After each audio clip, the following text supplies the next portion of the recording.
Olá, nono ano do Colégio Marcelo Grabe, sou professora Yara Andrade Senra, professora de História, e hoje nós vamos ver um pouquinho sobre o destino dos negros após a abolição. Antes de entrar propriamente dito no assunto abolição, a gente tem que saber como foi a escravidão no Brasil. A escravidão no Brasil ela foi sangrenta, violenta, e ao contrário do que alguns historiadores, como o historiador Gilberto Freire diz, não existe democracia racial no Brasil. Negros e brancos nunca foram tratados iguais, seja na colônia, seja no império, seja atualmente. Mas isso não quer dizer que os negros, que os escravos da época também, não lutaram para mudar essa situação. Uma das formas de luta do escravo vai ser a capoeira, usada para se defender, para se proteger dos jagunços, dos senhores cafeicultores. Outra forma de luta será a construção de quilombos, que eram locais para onde que os escravos iam fugidos, né, para escapar do capitão do mato que perseguia-os. Outra forma de luta é trabalhada também pela historiadora Mariana Moase, que trabalha os processos de negociação. Ou seja, a gente tem a ideia muito errônea que que o escravo negro era submisso, mas na verdade ele era esperto, ele negociava. Como ele negociava com seu senhor? Muitas vezes ele trabalhava duro, era leal. Por quê? Porque ele sabia que no final da vida do senhor ou da sinhá, eles iam entregar a esse escravo leal a carta de alforria. Então, muitas vezes o escravo aguentava aquele trabalho duro naquele momento porque ele queria algo, ele queria um benefício posteriormente. A abolição. Bom, a abolição aconteceu no dia 13 de maio de 1888, com a assinatura da Lei Áurea pela princesa Isabel. E como ficaram os recém-libertos depois da abolição? Foi dado trabalho? Não. O governo brasileiro vai incentivar a vinda de imigrantes, principalmente italianos, para o Brasil, primeiramente para trabalhar e também para embranquecer a nação. Foi dada educação? Obviamente que não, porque a educação ela tem como pressuposto a ascensão social futura desses estudantes. Então, o que o governo brasileiro vai fazer? Vai negar trabalho, vai negar educação. O que vai restar aos recém-libertos? Procurar moradias em favelas, surgem as favelas do Rio, São Paulo, Minas Gerais, Bahia, e viver também com estilo de vida na malandragem, com pequenos furtos, porque eles não tinham como sobreviver. Abolicionismo. Bom, abolicionismo são os movimentos para a libertação dos escravos, ou seja, aconteceram antes do 13 de maio de 1888. Um dos maiores representantes do abolicionismo foi o político Joaquim Nabuco. Bom, o abolicionismo no Brasil ele teve seus limites. Aqui ao lado tem uma fala do Joaquim Nabuco. A escravidão não há de ser suprimida no Brasil por uma guerra civil, muito menos por insurreições ou atentados locais. A emancipação há de ser feita entre nós por uma lei que tem os requisitos externos e internos de todas as outras.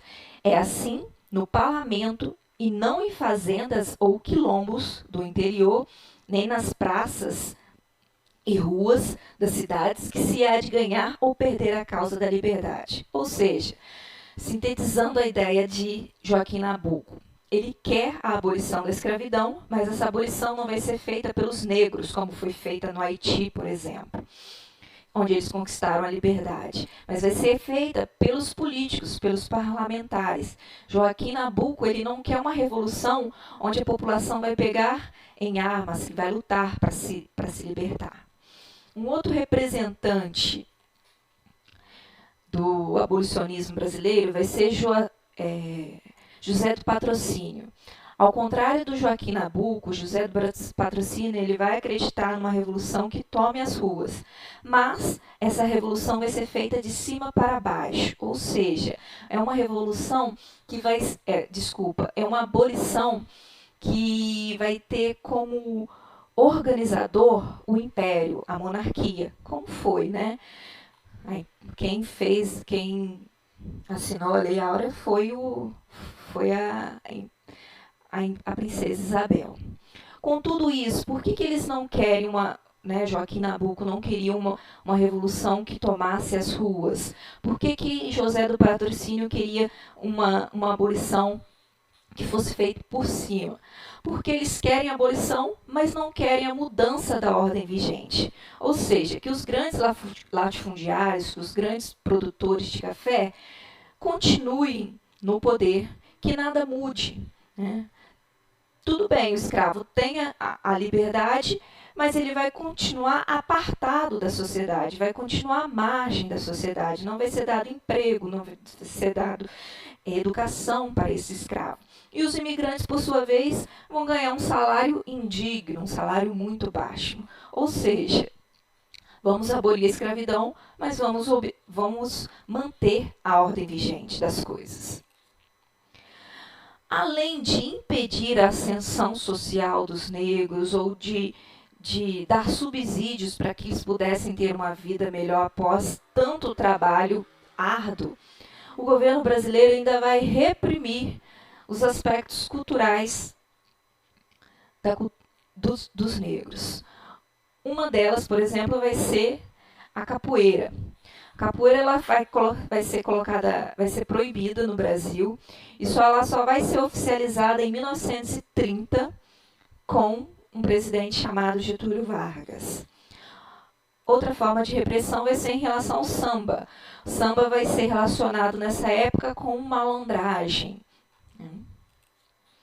E, por fim, a própria cultura religiosa negra, né, que vai ser demonizada por essa época, e ainda é.